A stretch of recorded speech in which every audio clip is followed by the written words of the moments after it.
ৰাতিপুৱা উঠি গ'লো আৰু এতিয়া ব্ৰাছ কৰিব লাগিব।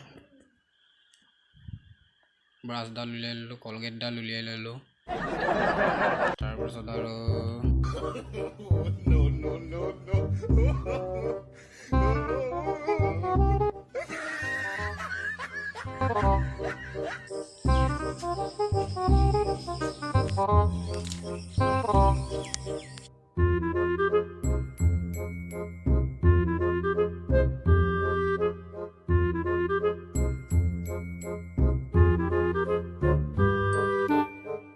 ব্ৰাছ কৰি হৈ গ'ল।